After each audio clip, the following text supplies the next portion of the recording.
삼성전자와 LG전자를 비롯한 국내 가전기업들이 이제 핸드폰 시장의 경쟁이 너무 치열해지자 TV를 비롯한 백색 가전을 통해서 수익을 올리고 있습니다.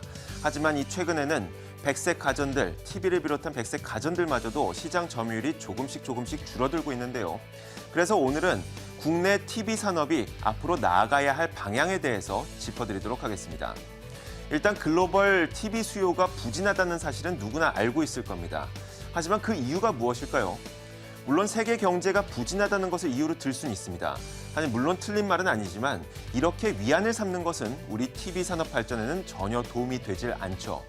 그렇다면 이 글로벌 TV 수요가 부진한 상태에 이 직접적인 이유는 무엇일까요? 첫 번째로 스마트 기기의 발달을 들 수가 있습니다. 과거에는 TV를 이용해서 우리가 소파에 앉아 내가 원하는 프로그램이 나올 때까지 멍하니 기다리면서 수동적으로 TV를 봤다면 이제는 스마트 기기가 발달하면서 내가 원하는 시간에 그리고 내가 원하는 장소에서 원하는 프로그램을 선택해서 볼 수 있게끔 스마트 기기가 많이 발달했습니다. 그만큼 이 스마트 기기의 발달로 인해서 TV의 수요는 상대적으로 줄어들 수밖에 없는 것이죠.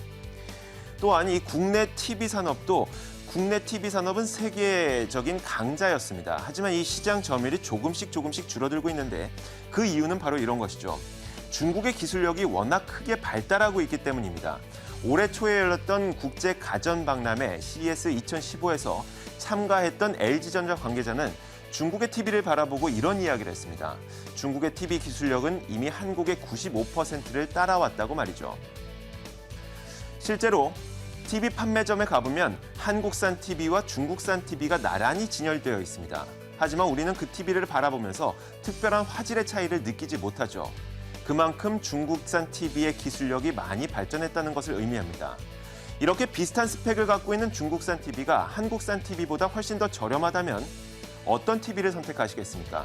당연히 비슷한 스펙을 갖고 있는 저렴한 중국산 TV를 선택하려는 수요가 더 늘어나게 될 것입니다. 이것이 바로 국내 TV 산업의 수요가 줄어들고 있는 그 이유를 들 수가 있는 것이죠. 정리해보자면 이런 겁니다. 이제 TV는 단순히 하드웨어 기술력 그리고 화질만으로 승부할 수 있는 시대는 점차 가고 있다는 것이죠. 그렇다면 국내 TV 산업에는 어떤 것이 필요할까요? 요즘에 코드커터족이라고 하는 사람들이 늘어나고 있습니다. 지금까지는 지상파와 케이블 TV를 보던 사람들이 지상파와 케이블 선을 자르고 인터넷을 이용해서 동영상을 시청하는 사람들 바로 코드커터족이라고 부르죠. 과거에 이제 이 지상파와 케이블 TV를 이용해서 수동적으로 송출되는 방송만을 시청했다면 이제는 그리고 앞으로는 능동적으로 자신들이 원하는 프로그램을 원하는 시간에 선택해서 시청하는 시청자들이 늘어나고 있다는 것을 의미합니다. 즉 다시 말하자면 이제 화질로 승부하는 TV의 시대는 돌아가고 있고 내가 원하는 컨텐츠를 원하는 시간에 보여줄 수 있는 그런 TV가 필요한 시대가 다가오고 있다는 것을 의미하는 것이죠. 자, 그렇다면 이렇게 질문하는 분들이 있을 겁니다. 분명히 지금도 이미 내가 원하는 컨텐츠를 돈 내고 사서 볼 수 있는 IPTV라는 것이 있는데요? 라고 물어보는 사람들이 있을 텐데 제가 그런 분들에게 반문을 던져보겠습니다. 그런 IPTV에서 볼만한 영화와 볼만한 드라마가 몇 개나 있던가요? 그런데 이 드라마를 한 편 볼라치면 1,000원에서 3,000원가량의 돈이 들고요. 영화 한 편을 볼라치면 약 10,000원 정도의 돈이 들어갑니다. 굉장히 비싸죠. 드라마 한 시리즈를 마치기 위해서는 16,000원 정도, 그리고 영화 한 5편을 보면은 약 5만 원 정도의 비용이 들어가게 됩니다. 굉장히 비싸죠. 그럼 이런 가운데 글로벌 컨텐츠 유통 공룡인 넷플릭스의 사업 모델을 한번 보겠습니다. 넷플릭스는 월 정액 콘텐츠 이용료를 받고 있습니다. 가장 저렴한 상품은 약 9,500원 정도, 가장 비싼 상품도 15,000원 정도면 한 달에 자신들이 원하는 모든 콘텐츠를 무제한으로 이용할 수가 있습니다.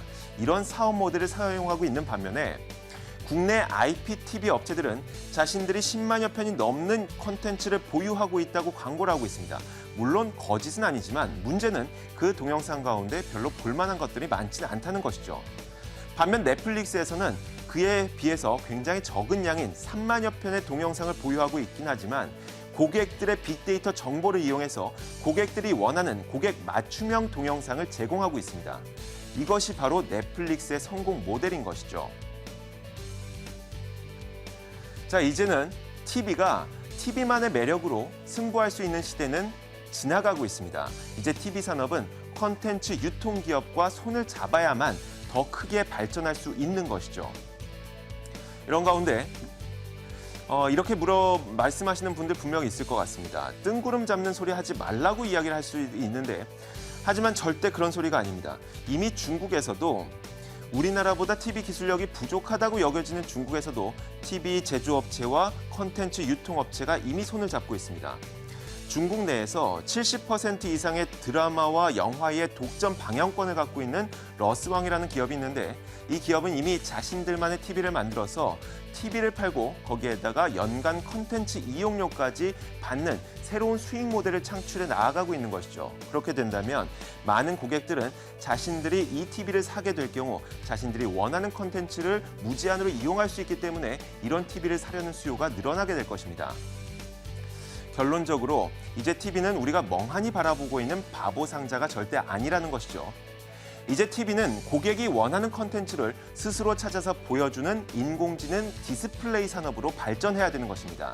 이것이 바로 국내 TV 산업이 나아가야 할 방향인 것이죠. 시장을 읽는 남자였습니다.